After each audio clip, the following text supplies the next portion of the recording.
Welcome to Rise Up Beyond Fertility.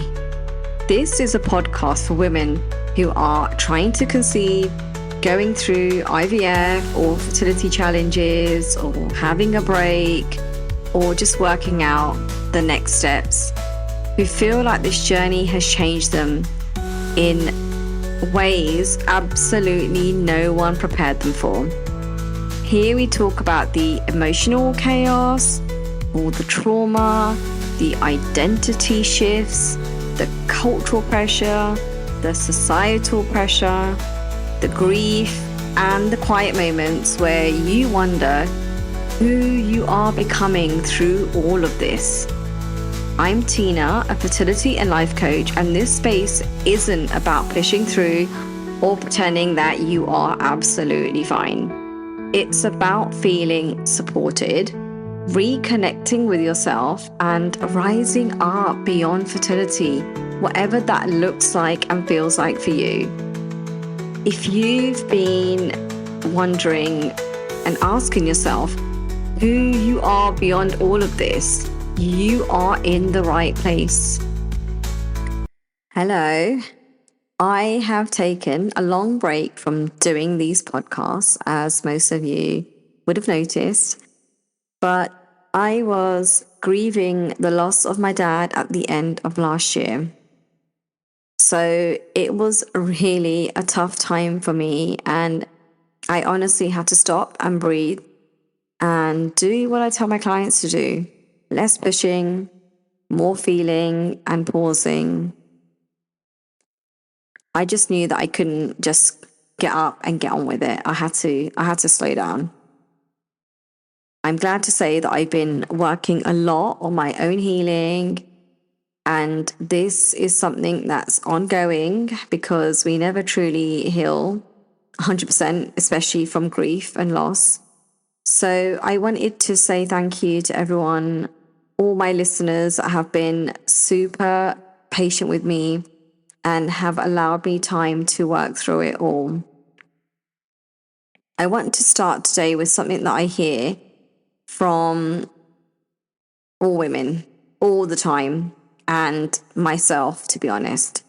And maybe you've thought this through also, even though you might have never said it out aloud.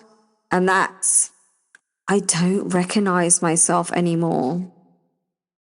Not because you've changed in a good sort of growth, expanded way, but because life has slowly narrowed and your fertility journey, challenges, treatment, whatever it is you're going through, has literally taken over everything. And when I mean everything, I mean everything. Your thoughts, your plans, your calendar, your friendships, your relationship with either yourself or your partner, your husband, your girlfriend, your career and work, your nervous system, and suddenly you're not you anymore. You're this angry, bitter, frustrated person. You're someone who spends their life waiting for a result, waiting for someone to let you know that you can move on, it is okay to move on, or just simply waiting for life to start again. You may be someone who feels like they're losing control and going slightly insane. Like, trust me, I was there too. So there's no judgment or shaming or blaming in any of this.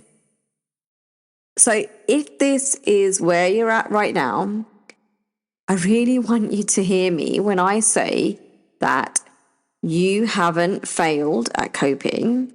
You haven't failed, full stop. You're not broken, and you're not doing fertility wrong. What's happening to you makes sense. I remember when I was on my own journey where everything in life just felt like it was going nowhere. It was either on hold, or it was a maybe, or it was a we'll see what happens. So trips were a maybe, career and life, business decisions were a we'll see. Like even feeling happy and joy was conditional. Like I wasn't planning a life anymore. I felt like I was managing risk. And the hardest part wasn't the injections or the appointments. Like I got used to all the injections. I'd literally done so many. But it was realizing that I had slowly disappeared inside all of it. And no one really noticed, not even me. I wasn't just trying to get pregnant. I was holding my breath indefinitely. No one tells you this part, that fertility doesn't just affect your body. That fertility doesn't just affect your mind. It reshapes your entire identity. So when fertility becomes so uncertain, which it is at every stage, your brain does something very human. It narrows focus. And with my background and degree in neuroscience, you know that I love to get into the science of it all, as I know most women really love this. So from a nervous system perspective, this is protection. Your system goes into this matters, this is important to me, and everything else can wait mode. But the problem is, when that lasts for months and months or years, 4 years in my case, life starts to shrink. You stop asking, what do I need? What makes me genuinely happy? And who am I becoming? And you start asking only, is this safe for fertility? Like, is this good for my eggs, for my egg quality, for my lining? You know, will this delay my menses? Will this delay implantation? Will this delay my next transfer? What if this makes it worse? You know, all those things. And this is how fertility quietly becomes your whole identity. Not because you chose it, but because your sort of system has been in survival mode for so long. And you may have noticed that I've changed the name of my podcast to Rising Up Beyond Fertility. I want to explain what that means, because it's really the new expanded way that I'm working this year with myself and with all the incredible women that I'm supporting. Rising up beyond fertility doesn't mean abandoning hope. And it doesn't mean moving on or pushing harder or just getting on with it. It means expanding again, even while the outcome is so unknown. It means remembering that you are allowed to be a whole person and be on this journey at the same time.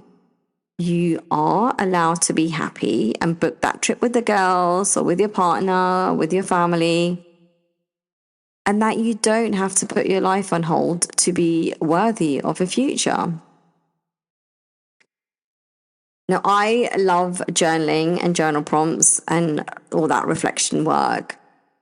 And for it to be really effective and help you shift your thoughts and the programming and the wiring of your brain, you do have to do some work to help you regulate your nervous system so that you're not in this state of dysregulation. And that could be through some breath work, humming, meditation, just walks in nature, just ways to help you feel less in the fight, flight, fright mode and feel a lot more grounded and stable, I guess. So this, you know, and there are days where you feel more like this and there are days where you don't. So I'm going to just give you some journal prompts that I'd love you to just notice what comes up for you. So if you're walking or you're out and about or you're driving, then you might not have time to do this, but you can do it when you get home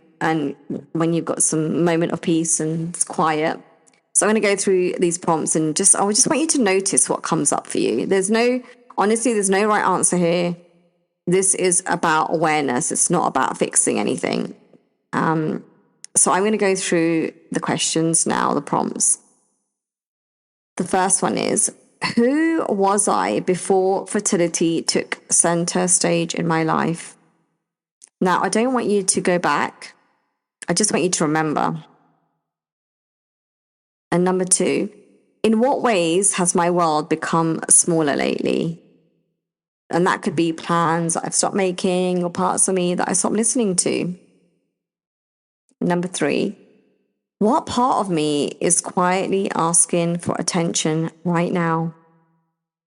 And that could be rest, joy, space, support, whatever is coming up for you. 4, if fertility wasn't the only lens I saw myself through, who else am I?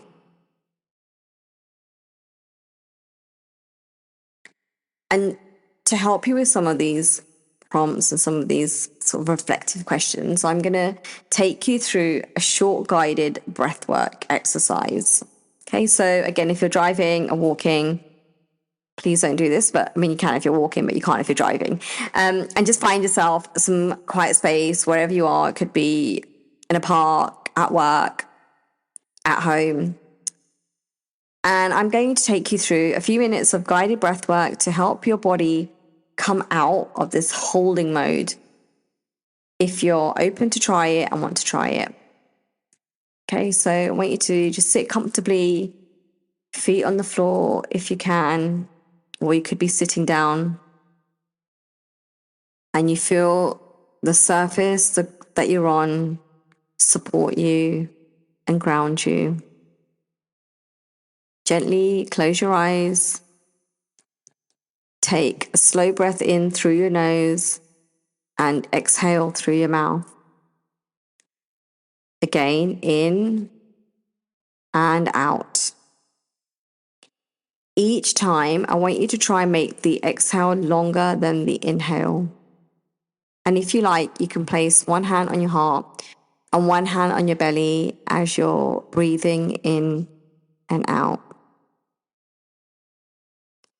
And as you breathe, silently say to yourself on the inhale, I am here. And on the exhale, I don't have to hold everything.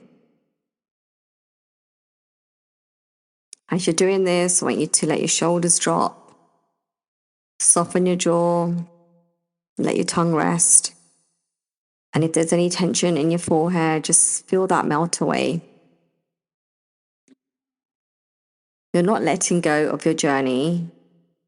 You're not letting go of what you want. You're letting your body rest inside all of it. Take one more slow breath in and a longer breath out.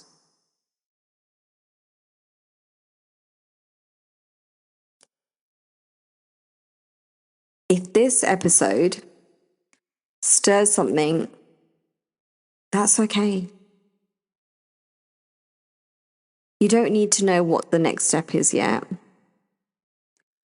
You don't need clarity. You don't need certainty. Rising up begins with noticing. Rising up begins with awareness, with compassion, with allowing yourself to be more than one chapter of your life. You are still here. You are still you. Even if things feel unfamiliar and a little strange right now. Before you go, take a breath just for a moment. You're doing enough, even on the days when it doesn't feel like it. If this episode spoke to you, you're so welcome to share it with someone who you think might need to hear it. Or come and find me on Instagram. I'd honestly love to hear from you. And just to say that this podcast is here for you for support and perspective, not medical advice. For anything medical, always please check in with your doctor or specialist healthcare team. Thank you for being here and for not walking this part of your journey alone.